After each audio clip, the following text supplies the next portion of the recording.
Hello, et nous nous retrouvons aujourd'hui pour une journée très chargée. Alors ce matin, nous avons Enfance de vie. Au niveau du programme, on a Enfance de vie, on a des consultations foraines, on a aussi l'influence conférence avec l'apôtre Mohamed Sanogo. Donc j'ai beaucoup de choses à te montrer. Mais tout de suite, on va commencer d'abord avec l'évangéliste Bertrand qui va te parler un peu de Enfance de vie. Ok, salut à tous.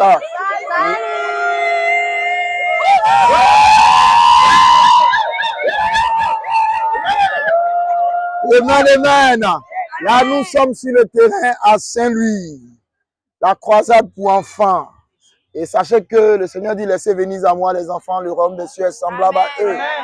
Donc là, nous sommes déguisés là pour impacter le cœur des enfants ce matin ici à Saint-Louis. Et nous suivons le chemin de l'apôtre parce qu'il nous a présenté ce chemin-là de toujours gagner les enfants et de ne pas les abandonner. Et nous sommes sur le terrain. Vous voyez, les équipes sont là. Un grand bruit.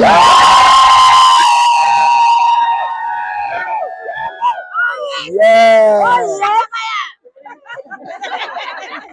Super. Ok, donc je suis avec Stella, une monitrice. Une monitrice à l'enfance de vie. Enfance de vie, vous nous avez vu tout à l'heure dans la partie précédente de la vidéo.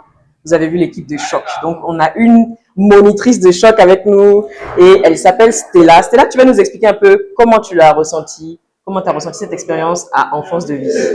Non, vraiment, c'était extraordinaire parce qu'on retourne à notre enfance. Ah. C'est comme le Seigneur dit, ce sont les petits-enfants, en fait, qui ont le ciel ouvert. Vraiment, quand tu pars là-bas, tu redeviens comme un enfant, comme tu jouais avec les enfants. Là, tu sautes, vraiment, tu sautes en joie. Parce qu'il faut que les enfants ressentent ta joie, en fait.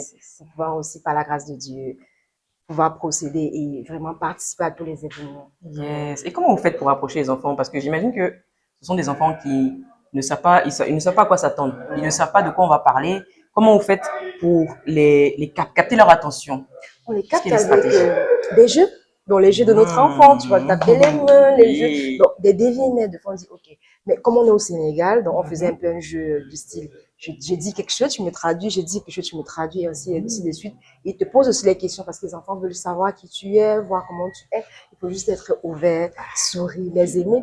Tout est une question d'amour. Ah, et ça s'est bien passé avec le maquillage. Très bien, j'ai rencontré une petite jeune fille qui s'appelle Khadija. J'étais vraiment impressionnée par elle, par la grâce de Dieu, je vais le porter en prière. Wow. Et je pense qu'elle a été touchée parce que après la prière, elle a pleuré et je pense vraiment que le Saint-Esprit l'a touchée. Et elle était prête vraiment à participer à tous les événements et c'était ma traductrice personnelle. Ah là là. C'était ma traductrice personnelle. Okay. Très belle personne. Waouh, gloire à Dieu. Et émotionnellement, physiquement, comment ça s'est passé? C'est le Saint-Esprit. Parce que sauter et jouer, il fallait sauter. On vous a vu, hein? Oui, parce que c'est ça que je dis. C'est ça que je dis, quand tu es en enfance de vie, il faut revenir à la petite enfance. Amen. Donc c'est comme si toi, tu redeviens un petit enfant. Il faut sauter, il faut jouer, parce que sinon l'enfant aussi, en fait, il regarde ce que tu fais. Oui. Faut qu'il soit vraiment captivé parce qu'en fait, il faut aussi que toi aussi tu le fasses. Si on dit taper les mains, tape les mains avec eux. Si on dit sauter, tu sautes avec eux. Amen. Amen. Ok, donc on va vous donner rendez-vous. Il y a une prochaine session. Bien sûr, on vous donne rendez-vous à Dakar. Ah, comment ça se passe? Ça sera extraordinaire. Aujourd'hui, on a fait seulement 50%. À Dakar, ça sera 200%. Rendez-vous à Dakar. Et est-ce que tu peux exhorter quelqu'un qui nous regarde à ce que la personne puisse donner? Et puis, il faut qu'elle comprenne que c'est important de pouvoir soutenir l'œuvre pour sauver des vies, pour transformer des vies, notamment ces enfants-là qu'on a vus aujourd'hui. Sincèrement, je vous invite vraiment à donner parce que nos enfants ont un cadre de vie vraiment extraordinaire, mais il y a d'autres enfants qui souffrent. Vous vous rendez compte qu'il y a des enfants que c'est rare qui mangent juste un petit biscuit, mais on a besoin de votre aide, on a besoin vraiment d'apporter de sourire aux enfants. Vous savez que l'enfant, c'est un moment vraiment très important. Si elle est malheureuse, ça va impacter vraiment sa vie d'adulte. Donc, on attend vos dons pour le bonheur d'un enfant et pour le sourire d'un enfant. Donner et ce sera vraiment extraordinaire. Yes, amen. Et donc pour les dons, tout se passe sur messagedevie.org. Donc, hello. Et là, on se retrouve avec un frère qui se prénomme Yanka. Yeah, Yanka, dis-nous tout un peu. D'où est-ce que tu nous viens? Je viens de Lyon, reste dans Lyon et je suis à Message de Vie Europe. Ok, raconte-nous un petit peu ton parcours de missionnaire. Comment est-ce que tu es arrivé à devenir missionnaire? J'ai toujours suivi le père l'apôtre Mohamed Sanogo dans ses différentes campagnes, lorsqu'il parcourait l'Afrique, il allait aussi dans différentes nations. J'ai dit un jour, il faut que je participe aussi pour voir ce qui se passe et contribuer par ma personne et Aujourd'hui, me voici avec vous Ah, gloire à à Saint-Louis, Dieu. au Sénégal. Yes. Et c'est ta quantième participation? C'est le début d'une nouvelle aventure, donc c'est la première. Ah, waouh, gloire à Dieu. Ok. Et est-ce que tu peux nous dire un peu là où tu travailles, là où tu sers, en quoi ça consiste? Ok. Quelles sont tes tâches Ok. quotidiennes?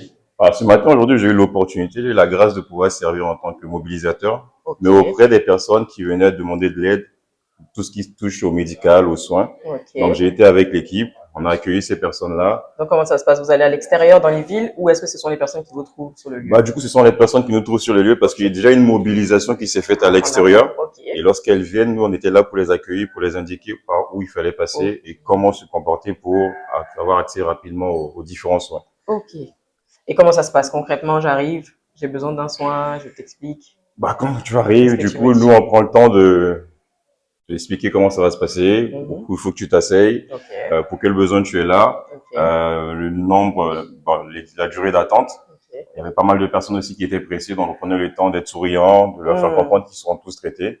Ouais. Et par la grâce de Dieu, ça s'est bien passé. Ah, gloire à Dieu. Ok. Et comment tu te sens au sein de ce département? Est-ce que c'est éprouvant physiquement, mentalement, émotionnellement? Est-ce que tu peux nous dire un peu? C'est fatigant, mais c'est de la bonne fatigue. Ah. Et, voir les gens joyeux, voir les gens contents, de voir ce que Message de Vie aujourd'hui permet d'avoir des médicaments gratuits, d'avoir des soins gratuits, voir ces sourires-là. Moi, ça me fait du bien parce que je me dis, j'aurais aimé être à leur place Bah et oui. voir des personnes me donner sans C'est attendre en retour. Donc, du coup, ouais, Effectivement. la fatigue passe après. Ok, effectivement. Alors, qu'est-ce que tu peux dire un mot à quelqu'un qui n'a jamais encore été en mission? Comment tu peux le motiver? Toi qui nous regardes, écoute bien cette partie-là. C'est l'heure de gagner le monde, de gagner les nations. Donc, là où tu es, fais comment, lève-toi, les nations t'attendent, le Père est en mouvement et nous suivons le mouvement de l'Esprit par le Père. Donc, rejoins-nous. Amen. Merci beaucoup, Yanka. Mais je t'en prie. Que Dieu te bénisse. Alors, nous sommes ici avec Carole, une missionnaire Europe, qui aujourd'hui, je ne l'ai pas prise pour rien. J'ai pris Carole aujourd'hui, pourquoi? Parce qu'on est chez elle. Carole est venue à domicile. Carole, est-ce que tu peux nous dire un peu ce que ça te fait d'atterrir ici pour la mission? Amen, merci. Alors vraiment, ça me fait plaisir d'être chez moi en tant que missionnaire déjà de un. Je rends grâce à Dieu. Je trouve que c'est une grâce parce que c'est un sujet de prière personnellement. Et donc de savoir que notre Père venait ici, je pouvais pas manquer ça en fait. Je pouvais pas manquer ça. Ok. Amen. Et est-ce que tu sens une différence entre les autres pays parce que c'est pas ta première campagne. Oui. Est-ce que tu sens une différence entre là où tu vas habituellement et ici chez toi, à domicile? Alors particulièrement, j'ai été surprise parce que c'était comme si en fait j'étais pas dans mon pays. Hey. C'est-à-dire que c'est comme si en fait je suis missionnaire, mais ailleurs. Je suis pas missionnaire forcément dans mon pays. De temps en temps, je me rappelle, en fait, Carole, tu es au Sénégal. En fait, tu es chez toi. Hey. Rien que tout à l'heure déjà, j'y pensais. Mais en fait, Carole, tu es au Sénégal, tu es missionnaire chez toi. Vraiment, je suis très contente. J'ai pas les mots. J'ai pas les mots. En tout cas, que Dieu te bénisse Amen. pour ta participation dans l'histoire du Sénégal. Parce que Amen. ton nom est écrit ici. Amen. Que Dieu te bénisse. Amen. Merci. Est-ce que tu peux nous dire quelques mots en Wolof? maa ngi sant yàlla bu bëri parce que xam naa ne lii ci kattanu yàlla rek la mënoon a am. Ça veut dire en fait que je rends grâce à Dieu et que je sais que c'est vraiment par sa puissance que nous sommes là ici pour servir le pays et pour apporter au pays. Amen. Et est-ce que tu peux inviter une personne qui n'a jamais été en mission en Wolof? Convainc-le en Wolof. maa ngi lay wax, maa ngi lay ñaanal nga ñëw benn bés xam lan mooy missionnaire, lan mooy dem pour indi ay ñu koy waxee benn sourire, benn lueur d'espoir ci bëtu askan bi. Vraiment maa ngi lay invité nga ñëw benn bés ñu dem missionnaire fii ou ailleurs. Merci. Merci.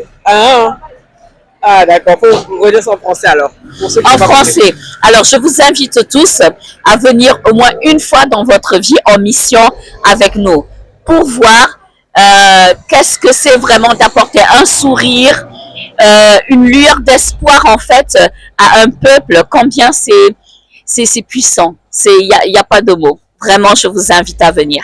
Amen. Et voilà, l'invitation est lancée. Encore une fois, nous t'invitons. Shalom Maggie. Shalom. Comment tu vas? Je vais bien, merci. Super.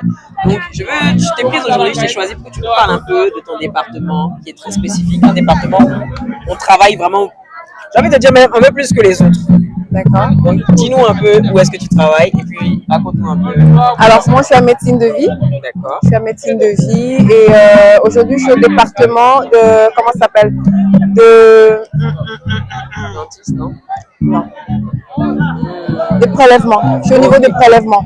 En fait, quand vous arrivez à ce département-là, on vérifie votre taux de glycémie, on vérifie si vous avez un palu, et puis après, on vous envoie chez les médecins. Donc moi, nous sommes des infirmières.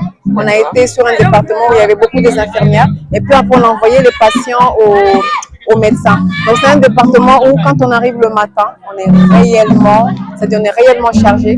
On les prend de bout en bout. Il y a d'abord la consultation, ils arrivent, on fait d'abord un tri. On leur prend la tension, après on les envoie pour vérifier la glycémie. Après on les envoie chez les médecins, après ils finissent à la pharmacie. Waouh, c'est un Voilà. véritable processus, c'est une chaîne. Exactement, c'est une chaîne. Voilà. Donc, le patient est pris vraiment De bout en bout, on le prend jusqu'à la fin, voilà. ce qu'il faut faire. Et si, en plus de ça, quand on a fini, si on sent qu'il y a le volet spirituel qui prend, alors on les dirige à la croisade. Waouh. Voilà. Et dis-moi un peu, depuis quelle heure est-ce que vous êtes ici? Ce matin depuis 8 heures.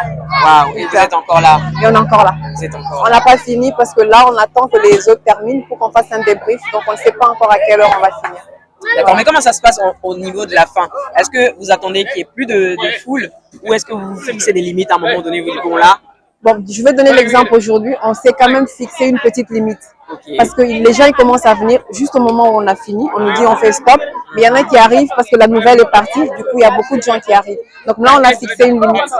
On a fixé une... Mais ça peut arriver quand même que notre général, comme on dit, avec sa compassion, qu'elle dise bon, on prend encore quelques personnes. Donc voilà, mais sinon, il y a une limite.